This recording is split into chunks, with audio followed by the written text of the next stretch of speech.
अब आप इमेजिन करें, क्या पाकिस्तान ये सोच भी सकता है कि हम कोई ग्लोबल लीडर्स हमारे घर आएंगे?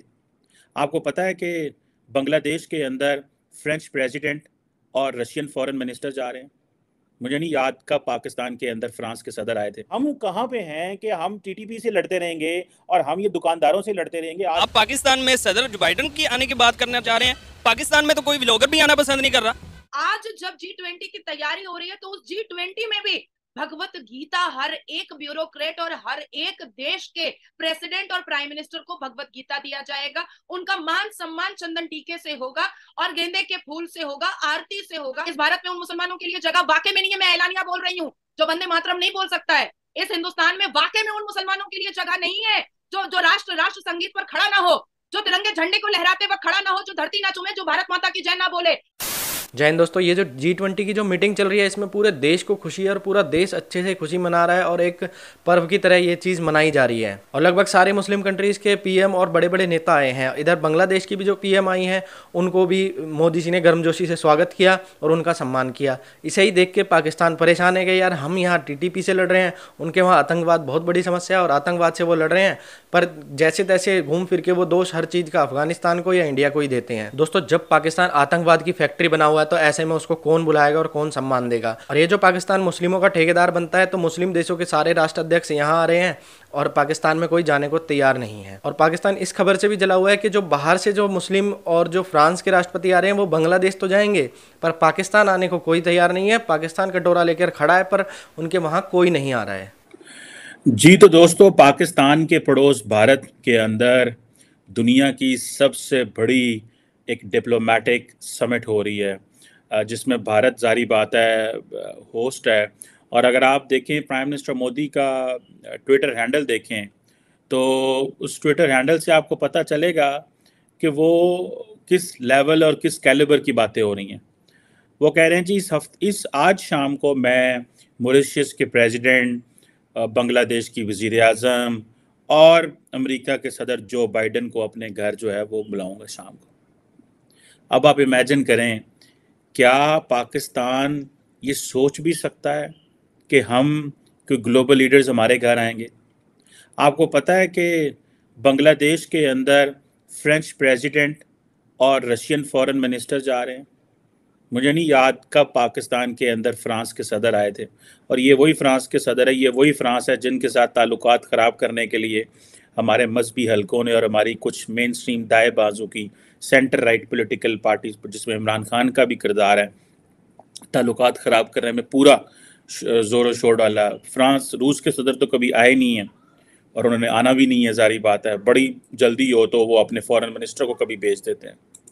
दुनिया आज सारी आ गई और हम किससे लड़ रहे हैं? हम लड़ रहे हैं TTP से।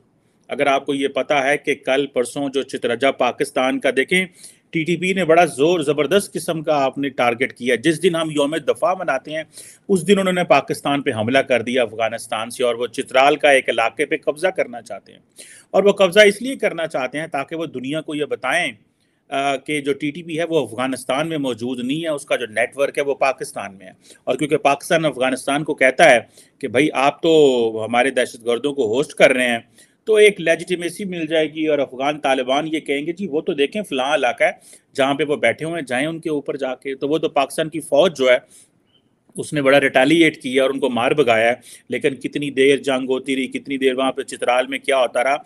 मैं कल किसी शख्स को मिला, उसने कहा ऑन एवरेज गिलगित बल्तिस्तान जहाँ पे बड़े प्रोटेस्ट हो रहे थे रिसेंटली, और ये चित्राल जो कि सारा टूरिस्ट एरिया है, अमूमन वहाँ पे गिलगित बल्तिस्तान की साइड पे 14-15 हज़ार टूरिस्ट डेली वहाँ पे शहर में एंटर होते थे।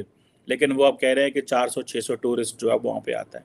सो हम अपने पाँव पे खुद कलाड़ियाँ मार रहे हैं। आज दुनिया जो है इंडिया के पास इसलिए नहीं आई। इंडिया का जो आइडिया था इनक्रेडिबल इंडिया या इननेविटेबल इंडिया, उसके ऊपर इंडिया ने बड़ा काम किया है। पूरी दुनिया जो है, आप देखिए ना, गोल्डमैन सैक्स क्या कहता है कि इंडिया 2075 तक दुनिया की दूसरी बड़ी इकोनॉमी बनेगा। मैं देख रहा था फाइनेंशियल टाइम्स के जो मार्टिन वॉल्फ हैं वो कहते हैं 2050 तक इंडिया की जो परचेजिंग पावर है वो 30% अमेरिका से ज़्यादा हो जाएगी। तो दुनिया क्यों ना इंडिया में आके बैठे, क्यों ना इंडिया के अंदर बैठे। इंडिया को जो मैकेंजी एक बेसिकली रिस्क एनालिसिस कंपनी है, उन्होंने 2007 में कहा था कि इंडिया जो है that is a bird of gold. तो अब यहाँ पे इंडिया बर्ड ऑफ गोल है पाकिस्तान के अंदर, हम टीटीपी के हथी पे हैं और साढ़े हथी पे हैं। हमने जाना किस तरफ है, हमारी क्या डायरेक्शन है। इंडिया की जो कंज्यूमर बूम है ये जितने लोग इंडिया के अंदर आके बैठे हैं वो कोई इंडिया से सहन नहीं कर रहे, या वो समझ रहे हैं इंडिया साडा को बड़ा सक्का है। उनको पता है ये एक कंज्यूमर इकोनॉमी है, उनको पता है 1.4 बिलियन लोग हैं और इंडिया की जो ग्रोथ है वो डोमेस्टिक कंजम्पशन बहुत ज़्यादा है। रियल वेजेस वहाँ पे सुनने में आ रहा है कि बड़ी बढ़ रही हैं। उसके बाद इंडस्ट्रीज़ को आप देखें, या वहाँ पे अगर आप देखें कि जो प्राइवेट हेल्थ है उसमें बड़ी इन्वेस्टमेंट्स आ रही हैं। यानी कि जारी बात है, जब मिडिल क्लास और अपर क्लास बढ़ेगी, जिस मुल्क में 100 से ज़्यादा यूनिकॉर्न है तो G20 नहीं उधर आना है, उधर टीटीपी ने थोड़े जाना है। और हम इस बात पे लड़ रहे हैं कि नहीं मनी चेंजर पढ़ो, डॉलर उत्ते टुर गया, डॉलर थले आ गया, डॉलर सज्जन नस गया, डॉलर खबे नस गया। हमने अपनी फौजें और अपनी जो अदालतें हैं और अपनी FIA को डॉलर के पीछे लगाया हुआ है। ये जो भारत है ना शोएब भाई, ये संविधान पर चलता है। ये जो भारत है ये कानून पर चलता है। इस भारत के कल्चर में जब आप आइएगा, अभी आप दिल्ली पहुंचिएगा, G20 की जिस हिसाब से चकाचौक दिल्ली जो लग रही है वो लॉस एंजलिस जैसी लग रही है। दिल्ली को जो देखने के लिए ना आज पूरी दुनिया की आंखें पथरा रही हैं कि भाई दिल्ली क्या लग रहा है, आप समझ रहे हैं। तो आज जब G20 की तैयारी हो रही है तो उस G20 में भी भगवत गीता हर एक ब्यूरोक्रेट और हर एक देश के प्रेसिडेंट और प्राइम मिनिस्टर को भगवत गीता दिया जाएगा। उनका मान सम्मान चंदन टीके से होगा और गेंदे के फूल से होगा, आरती से होगा। तो यही हमारे संस्कार हैं भारत के। ये हमारी भारत माता है। इस पूरी दुनिया में मात्र एक ऐसा देश है ये भारत जिसको हम अपनी माता मानते हैं, जिसकी मिट्टी से को हम चूमते हैं, जिससे हम बेइंतहा प्यार करते हैं। आपको पता है कि आने वाला एक हफ्ता इंडिया के लिए बहुत अहम होने जा रहा है। इंडिया अपने मुल्क में G20 समिट मुनक्किद कर रहा है एक बार फिर से। इस वक्त जो अमेरिका के सदर हैं जो बाइडन, वो इंडिया पहुंच चुके हुए हैं।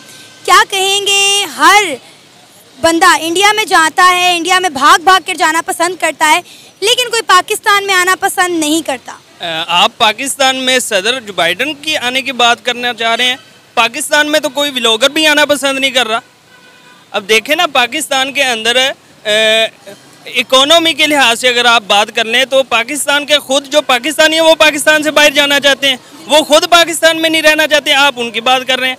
इंडिया तो बड़ी ताकत है, बड़ी इकोनॉमी है, दुनिया के अंदर बहुत बड़ी इजारादारी है उनकी, उनका वहाँ आना बनता है, उनका यहाँ आना नहीं बनता। सर 20 बड़ी इकोनॉमीज इंडिया के अंदर जुड़ रही हैं, बहुत बड़ा ये सबमिट होने वाला है। मतलब आप सोचें कि पाकिस्तान इस ना तो G20 का हिस्सा है और ना ही G7 का। अफसोस होता है कि 20 बड़ी इकोनॉमीज इंडिया के अंदर जुड़ के बैठेंगी, मौशियत पे बात होगी, फ्यूचर पे बात होगी, डिफेंस पर बात होगी, एजुकेशन के निज़ाम पर बात होगी और बहुत सारी मीटिंग्स होने वाली हैं फ्यूचर प्लान्स के ऊपर, मौजूदा हालात के ऊपर।